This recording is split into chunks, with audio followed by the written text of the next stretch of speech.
गुरुं पादपद्मे त्वयोश्रित्वा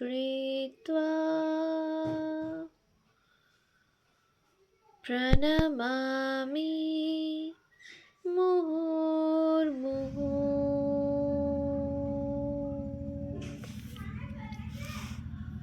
পূজনীয় স্বামী গম্ভীরানন্দজি মহারাজের রচনা শ্রীমা সারদা দেবী গ্রন্থ থেকে পাঠ। পৃষ্ঠা সংখ্যা 332। দেবী। উদ্বোধনে ঠাকুর পূজার সময় পাগলি মামি বিড়বিড় করিয়া কটু কথা কহিতেছেন। মা পূজা শেষ করিয়া পাগলির দিকে চাহিয়া বলিলেন, কত মুনি ঋষি তপস্যা করেও আমায় পায় না, তোরা আমায় পেয়েও হারালি। কাশীতে পাগলি সারা রাত্রি শ্রী মাকে গালি দিয়াছেন, ঠাকুরঝি মরুক, ঠাকুরঝি মরুক। প্রভাতে সে কথার উল্লেখ করিয়া বলিলেন, ছোট বউ জানে না যে আমি মৃত্যুঞ্জয়। এই পরিচয় দেওয়া ও না দেওয়া লইয়াই তাহার জীবন। গ্রামে দূর দূরান্তের লোক আসিয়া শ্রী মাকে দেবীজ্ঞানে পূজা করিয়া যায়, অথচ গ্রামবাসীরা কিছুই বুঝিতে পারে না। শ্রী মা তাহাদের নিকট পিসি মাসি দিদি হইয়াই আছেন। একদিন এক ব্যক্তি জিজ্ঞাসা করিয়া বলিল, তোমাকে দেখতে কত কত লোক কত দূর দেশ থেকে আসছে, অথচ আমরা তোমাকে বুঝতে পারছি না কেন? মা উত্তর দিলেন, তা নাই বা বুঝলে, তোমরা আমার সখা, তোমরা আমার সখী। চৌকিদার অম্বিকা বাগদি বলিল, লোকে আপনাকে দেবী ভগবতী কত কি বলে, আমরা তো কিছুই বুঝতে পারি না। শ্রী মা বলিলেন, তোমার বুঝে দরকার কি? তুমি আমার অম্বিকা দাদা, আমি তোমার সারদা বোন। গ্রামবাসীদের সুখ দুঃখের সংবাদ তিনি রাখিতেন এবং সর্ববিষয়ে আত্মীয়তা বোধ করিতেন। এক বৎসর বাঁকুড়ায় দুর্ভিক্ষ চলিতেছিল। রামকৃষ্ণ মিশনের সেবাকার্য হইতে আসিয়া জনৈক সাধু শ্রী মাকে লোকের দুর্গতির কথা শুনাইতেছিলেন। শ্রী মা সব শুনিয়া চারিদিকে হাত ঘুরাইয়া বলিলেন, দেখো বাবা, মা সিংহবাহিনীর কৃপায় এইটুকুর মধ্যে জয়রামবাটি গ্রামে ওসব কিছু নেই। সাধু বলিলেন, মা সিংহবাহিনীর তো বুঝি না, আপনি আছেন বলেই এখানে কিছু নেই।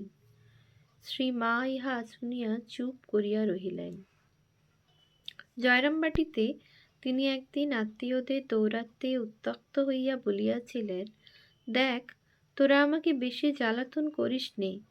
এর ভেতর যিনি আছেন, যদি একবার ফোঁস করেন তো ব্রহ্মা বিষ্ণু মহেশ্বর কারও সাধ্য নাই যে তোদের রক্ষা করে। আর একবার গোয়ালপাড়ায় রাধুর অত্যাচারের কথা উল্লেখ করিয়া তিনি বলিয়াছিলেন, দেখো মা, এই শরীর নিজের শরীর দেখাইয়া দেব শরীর যেন, এতে আর কত অত্যাচার সহ্য হবে? ভগবান না হলে কি মানুষ এত সহ্য করতে পারে? দেখো মা, আমি থাকতে এরা কেউ আমাকে জানতে পারবে না, পরে বুঝবে সব। দেবী হইয়াও মানবী রূপে অবতীর্ণা শ্রী মাকে সাধারণ লোকে বুঝিতে পারিবে কেন, যদি তিনি স্বয়ং না বুঝাইয়া দেন? ভগবতী নরলোকে আসেন মানুষকে প্রেম ও ভক্তি শিখাইবার জন্য, কিন্তু মানুষের বুদ্ধি অল্প বলিয়া তাহারই কল্যাণার্থে দেবতাকে তাহার পূর্ণ ভগবত্তা আবৃত রাখিতে হয়। এই বিরুদ্ধ অবস্থাদ্বয়ের সংঘর্ষ নিবন্ধন সাধারণ মানবের নিকট তিনি অজ্ঞাত থাকিয়া যান। সৌভাগ্যবান 2-4 জনের নিকটই কেবল তিনি ধরা দেন। নলিনী দিদি একদিন 3রা আশ্বিন 1325 দুইজন স্ত্রী ভক্তের সম্মুখে প্রশ্ন করিলেন, আচ্ছা পিসিমা, লোকে যে তোমাকে অন্তর্যামী বলে, সত্যই কি তুমি অন্তর্যামী?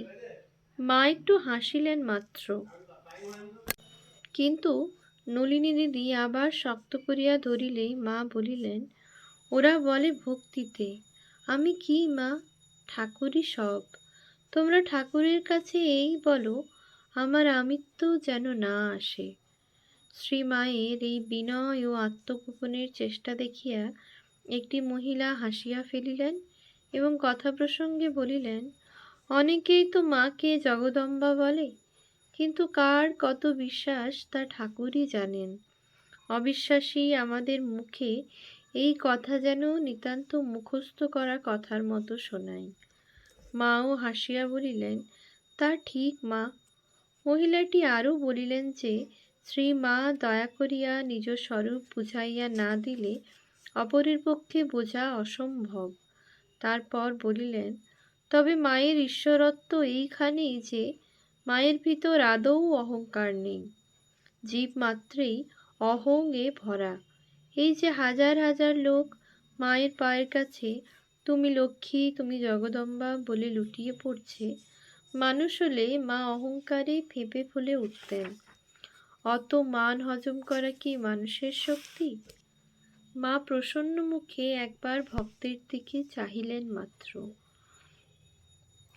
দক্ষিণেশ্বরের পুরাতন দিনের কথা। যোগীন মা তখন শ্রী মায়ের অন্তরঙ্গরূপে সুপরিচিতা। একদিন শ্রী মা তাহাকে জিজ্ঞাসা করিলেন, যোগেন, তুমি শুকনো বেলপাতায় পুজো করো কি? যোগীন মা দক্ষিণেশ্বর হইতে পূজার জন্য বিল্বপত্র লইয়া যাইতেন এবং উহা শুকাইয়া গেলেও তাহা দ্বারাই পূজা করিতেন। সুতরাং তিনি উত্তর দিলেন, হ্যাঁ মা, কিন্তু তুমি তা জানলে কি করে? স্মিত মুখে মা বলিলেন, আজ আমি সকালে ধ্যান করবার সময় দেখতে পেলুম তুমি শুকনো বেলপাতা দিয়ে কথাটা শেষ না করিয়া মা তাড়াতাড়ি বলিলেন, পূজা করছিলে। বুদ্ধিমতী যোগীন মা স্তম্ভিত হইয়া মায়ের মুখের দিকে চাহিয়া রহিলেন।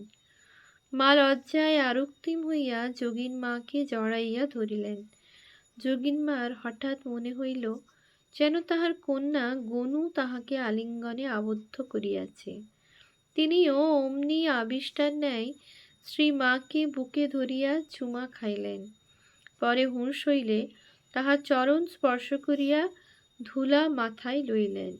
মাও উঠিয়া নহবতের বারান্দায় গিয়া দাঁড়াইলেন।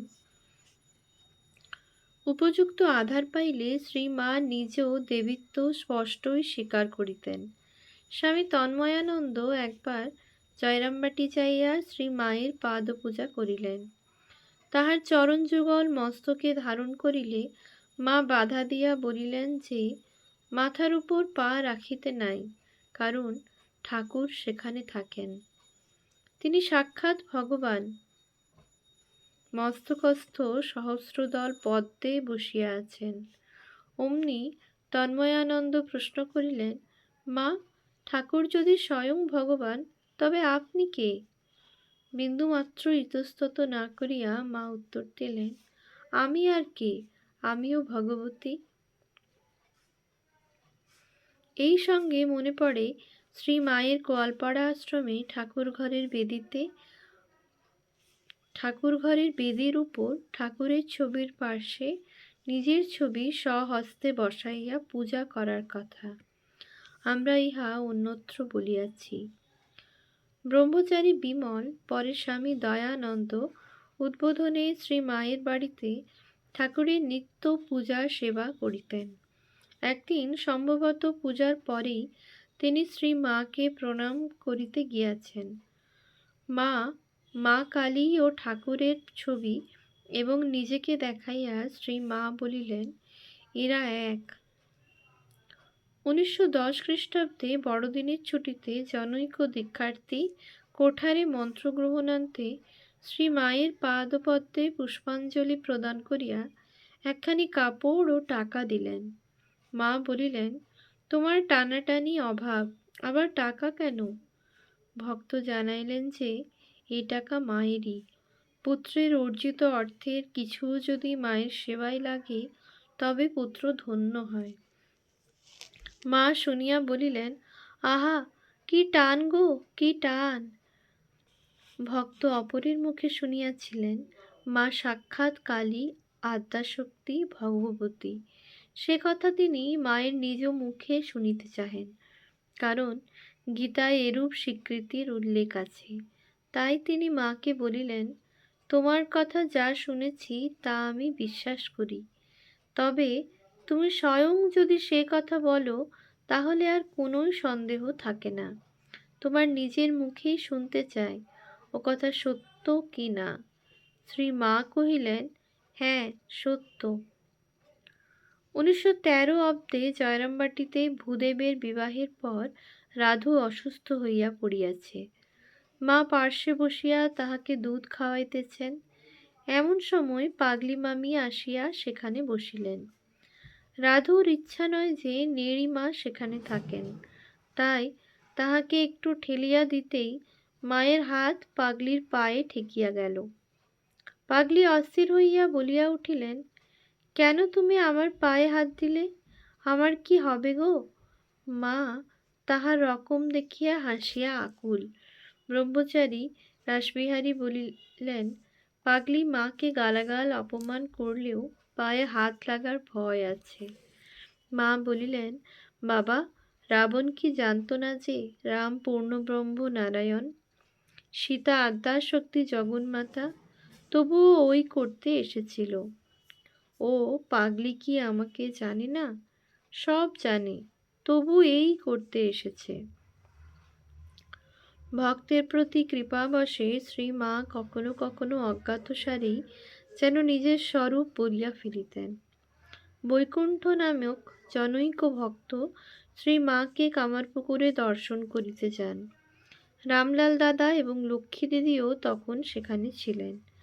ভক্ত যখন বিদায় লইতেছেন তখন শ্রী মা অকস্মাৎ বলিয়া উঠিলেন, বৈকুণ্ঠ, আমায় ডাকিস। পরমুহূর্তেই যেন আত্মসংবরণ করিয়া বলিলেন, ঠাকুরকে ডেকো, ঠাকুরকে ডাকলেই সব হবে। লক্ষ্মী দিদি সব শুনিয়াছিলেন। তিনি বলিয়া উঠিলেন, না মা, এ কি কথা? এ তো বড় তোমার অন্যায়। ছেলেদের এমন করে ভোলালে তারা কি করবে? মা বলিলেন, কই, আমি কি করলুম? দিদি উত্তর দিলেন, মা, তুমি এই মুহূর্তে বৈকুণ্ঠকে বললে আমায় ডাকিস, আবার বলছো ঠাকুরকে ডেকো। মা বলিলেন, ঠাকুরকে ডাকলেই তো সব হলো। লক্ষ্মী দিদি ইহাতে নিবৃত্ত না হইয়া বৈকুণ্ঠকে বুঝাইয়া দিলেন, শ্রী মায়ের মুখে আজ যে নূতন বাণী বাহির হইল, উহা অতি মূল্যবান।